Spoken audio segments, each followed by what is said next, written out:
Hey there, and welcome to this new series from Red Dirt Spirit.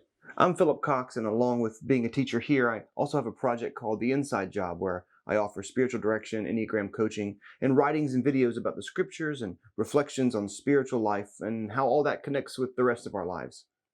I'm really excited about this new series working through Paul's letter to the Ephesians.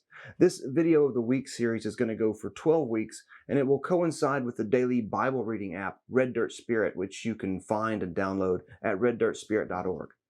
So I just thought I'd set us up a bit for the series and introduce this really remarkable and category-breaking letter to the Ephesians. So here we go.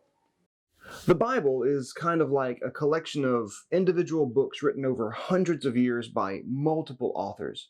These individual books are all connected in a variety of ways, but they're written primarily by people who are struggling with questions of sorrow and grief and loss and how God, the good and loving creator of all, is actually at work in the world.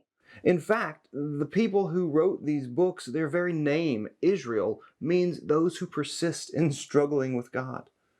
That question of what God has been up to in the world is precisely what Ephesians is all about.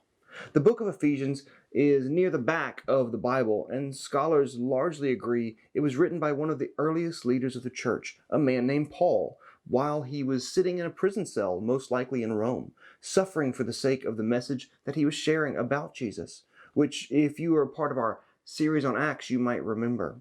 Well, during Paul's travels, he spent 2.5 to 3 years in the multi-ethnic, culturally diverse city of Ephesus, which was a really important city on the western coast of what's now modern-day Turkey. He spent more time in Ephesus than he did in any other city in his 3 preaching tours. And it's helpful to remember as we read this book that this book is actually a letter, but it's actually different than Paul's other letters. One of the main differences is that rather than addressing or dealing with a very specific issue in the community he's writing to, he offers a breathtaking view of the overarching story of the Bible and how God has been and is now at work in creation.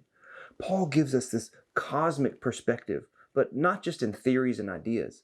Instead, it's in how the cosmic reality makes itself known and then gets lived out in the everyday issues of life. Ephesians offers a beautiful and compelling framework through which we can understand the powerful and subversive story of Jesus and what happened in creation through his life, death, resurrection, and enthronement as the King of the cosmos. That the foundational energies of love, abundance, and the healing of broken things is at the very heart of this story and the universe. According to the biblical story, for more than 1,000 years, it was only the Israelites, or the Jewish people, who were considered to be a part of God's chosen family. But after Paul's transformative encounter with the risen Jesus, he's convinced that God's cosmic plan all along was to include all of humanity to share in the divine life and reunite a divided heaven and earth so that God's good and loving purposes could be fully realized throughout all of creation.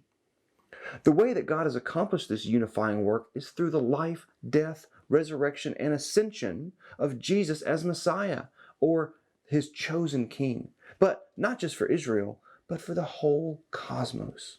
So, in this first half of the letter, Paul reminds his readers that this freshly revealed secret, that by God's unconditioned gift of the Messiah, their true identity is now members of God's holy and sacred family. Then, in the second half of the letter, Paul tells the Ephesians that now that they've awakened to this reality, that there's a distinct way that they should be responding to this gift. And that's by living lives of devotion and loyalty to Jesus as their King. And this wasn't just about the starting of a new religion, but these ancient Ephesians were being invited into an entirely new way of seeing everything, a completely new way of being human, one where money, power, status, ethnicity, or gender had nothing to do with their worth or value to God, and therefore should have nothing to do with their worth or value to one another. But that specifically because of their diversity, these communities were now able to experience and express God's love and kindness to the world. So Paul spends the second half of this letter giving wisdom and guidance for the new way that this humanity are to live together in love, honor, service, and grace for one another.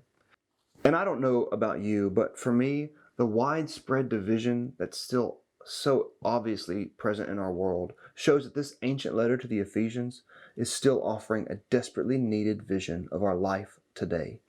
I honestly can't wait to jump into this series with you. Welcome to Red Dirt and Paul's letter to the Ephesians.